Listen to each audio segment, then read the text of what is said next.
Thotë, ka thuhet do të pyetemi për kohën që e kalojmë duke parë lojra e filma në vend që të njëjtën kohë ta shfrytëzojmë në adhurim apo vizita tek familjarët tanë.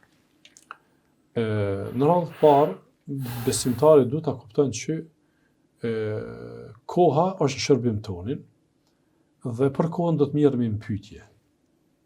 Do thotë të shumta janë argumentet që flasin qoftë ato koranore ose profetike që flasin se për kohën do të merremi në pyetje, madje Allah e ka zbrit në Kur'an një kapitull që quhet kapitullin e kohës, suratul Asr, dhe Allahu xhalla xhelalu këtu publikon, njofton që njerëzit janë në rrezik ose janë para shkatërimit, para katastrofe, nëse nuk e mirë menaxhojnë kohën.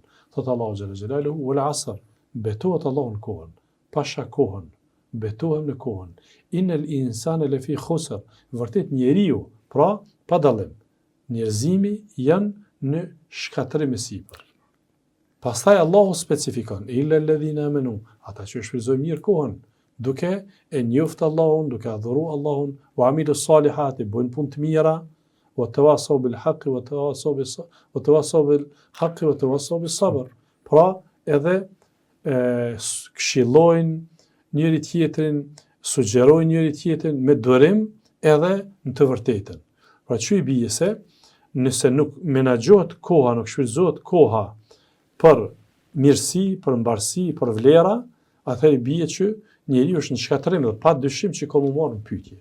Edhe shumë hadithe tjera që flasin, sikur që është hadithi i njohur i pejgamberit sallallahu alajhi wasallam, nuk do të lëvizin këmbët e birit të Ademit ditën e gjykimit derisa të pyetet për 5 gjëra.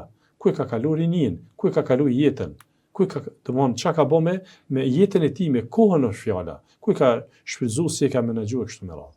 Atëherë bie që secili duhet me qenë i vetëdijshëm për vetvete. Këtu hyn gjithsesi edhe mund t'ja bashkangjes edhe pyetjes edhe rrjetet sociale, kalimi i tepërt i kohës në rrjetet sociale. Pra, rrjetet sociale dhe gjërat të tjera, televizioni, pyetja që ka filma të tjerë, nëse nuk janë shërbim tonë, nuk janë dobi tonën, patjetër që ndamin tonë.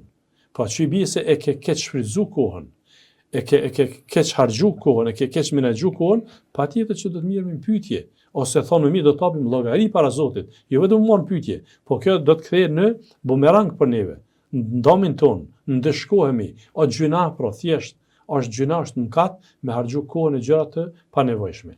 Atëherë, nëse ai film që e shikon ose një skenar ose një diçka e cila është e dobishme, ajo hyn brenda mirë menaxhimit të kohës. Nëse është e dëmshme, e panevojshme, e ndaluar madje, atë dije që e ke harxhu kohën kot dhe do të ndeshkohesh dhe ekstra dënohesh që e ke shikuar një diçka që është e dëmshme dhe domethënë je demotivu ose në fakt shkatron moralin, je nxit për të kesh diçka. Je nxit gjithsesi për gjëra që janë të këqija kështu më radh.